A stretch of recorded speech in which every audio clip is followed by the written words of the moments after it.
मैं स्टार्ट करता हूँ सबसे पहले और गेट से। तो हम लोग के पास इनपुट क्या रहेगा, सबसे पहले हम लोग यहाँ पे डायग्राम बना लेते हैं। हम लोग दो इसको इनपुट देंगे, दो या दो से ज़्यादा, हम लोग यहाँ पे दो से स्टार्ट करते हैं।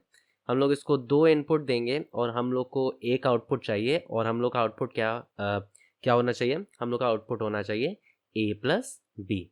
और क्योंकि हम लोग के पास दो ही इनपुट है और हम लोग का जो आउटपुट फंक्शन है उसमें केवल a और b वेरिएबल हैं, इसलिए हम लोग के पास बस एक सिलेक्शन लाइन होगी। ओके, क्योंकि हम लोग b क्या करेंगे, b हम लोग ले रहे हैं, ये मैं इसको a b ना लिखूं, इसको मैं i0 i1 लिखूं।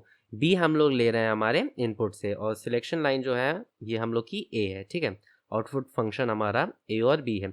मैंने मक्स में ये सब चीज़ें काफ़ी अच्छे से समझाई हैं, नहीं समझ में आया तो फिर से जाके देख लो, ठीक है, क्योंकि ये बेसिक कॉन्सेप्ट में कंफ्यूजन नहीं होनी चाहिए।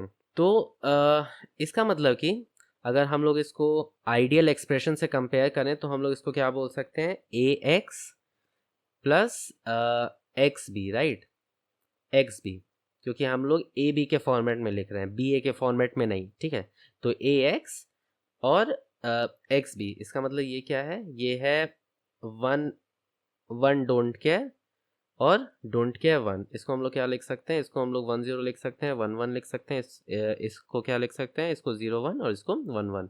इसका मतलब कि हमारे पास मिन टर्म्स क्या आ गए, मिन टर्म्स हमारे पास आ गए, सबसे पहले 1 आ गया, उसके बाद फिर क्या आ गया, 2 आ गया, उसके बाद फिर आ गया 3 आ गया। तो 1 2 3 हमें मिन टर्म्स मिल गए।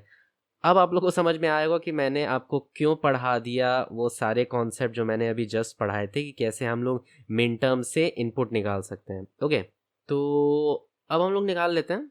1 यानी ये क्या होता है, ये होगा तुम्हारा ए बार बी, और फिर क्या आता है, 2 आता है, 2 तुम्हारा क्या होगा, ए बी बार होगा, और 3 क्या होगा तुम्हारा, ए बी होगा। ओके, यहाँ पे तुम्हारा ए बार है और यहाँ पे तुम्हारा ए है, यानी आई नॉट में क्या है, आई नॉट में तुम्हारा ए बार है और आई वन में तुम्हारा ए है। ए को हम लोग यहाँ पे कॉमन निकाल लेते हैं, तो ये क्या हो जाएगा, ये हो जाएगा ए बार बी प्लस ए।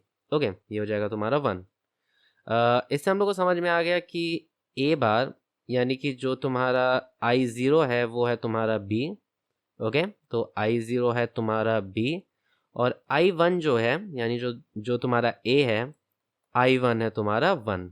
ओके, इसका मतलब हम लोग क्या बोल रहे हैं कि अगर आपको दो नंबर्स को ऐड करना है, और या फिर बेसिकली आपको अगर एक और गेट बनाना है, तो आपके ये इनपुट होने चाहिए, आपका i0 होना चाहिए b और आपका i1 होना चाहिए 1। अगर आप केवल एक सिलेक्शन लाइंस को ले रहे हो, अगर आप दो ले रहे हो तो यहाँ पे 0 और 1 पॉसिबिलिटीज होगी, मैंने आपको बताया कि उसके लिए भी कैसे बना सकते हैं। समझ में आ गया और गेट के लिए कैसे होता है। अब यही सेम चीज़ हम लोग एंड गेट के लिए कर लेते हैं।